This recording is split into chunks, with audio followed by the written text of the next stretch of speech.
Good day sa inyo mga par. May pupuntahan pala tayo. Ang pupuntahan natin ay LTO dahil si Rosie ay malapit nang mapaso. Itong October 7, yan ang pinaka last due date niya na pwede siyang tumakbo. Kaya ipaparehistro na natin siya mga par, para hindi na tayo mahirapan dahil yung rides natin is tuloy-tuloy na. Dito lang naman tayo magpaparehistro sa may Sabarte mga par. May LTO Sabarte dahil meron tayong tropa dyan nakakilala. Sana hindi ganun karaming tao para hindi tayo abutan ng hapon. Dahil syempre marami pa tayong gagawin. Kaninang umaga maaga tayo umalis dahil may pinuntahan tayo sa Quezon Hub. Hinahabol ko rin yung oras kasi nga marami tayong activities na gagawin. Tapos mamaya maghahatid naman tayo gamit natin si YT. Uy, nako, mo alam kung tatawid ba o atras atras sa bante. So time check 11:19 in the morning. So magnananghalian na mga par, break time na. Hindi ko alam kung magkano na yung rehistro ngayon ng motor.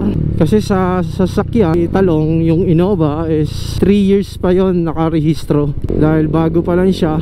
Si YT, rehistrado pa.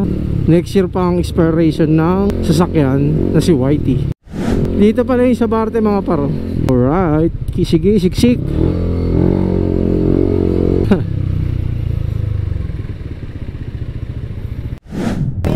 Finally, dito tayo sa LTO Nova. Oh, mukhang marami. Kay Raymond boss. Oh ha?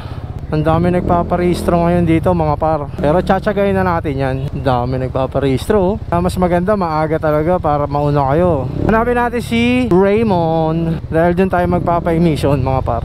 Ayan si Boss Raymond. So tatanong natin sa kanya kung magkano na yung emission. So pag magpaparehistro kayo, dapat sa inyo nakapangalan or may deed of sale or may ID. Ayan si Boss Raymond. Paparehistro tayo ngayon mga par. Let's do this. So yan mga par. Yan mga par, ini-emission na ni Boss Ray. Wala pa rin tayong plaka sa motor natin. Pero meron daw yan, magkakaroon daw yan. So ang unang binayaran ko is yung emission test is 700. So yun mga par, ang emission is 700, medyo tumaas sila. Tapos yung insurance is 550. So after dito, magbabayad pa tayo sa loob. Pero hindi na tayo makakapag-video ron dahil gawa nga ng bawal. Tapos kung pupunta kayo dito, magpaparehistro kayo ng motor nyo, agahan nyo, para hindi kayo matagalan, para marami pa kayong gawin pagkatapos nyo magparehistro.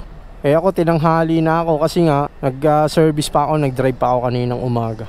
Mga par, kakatapos lang natin magparehistro. Yan.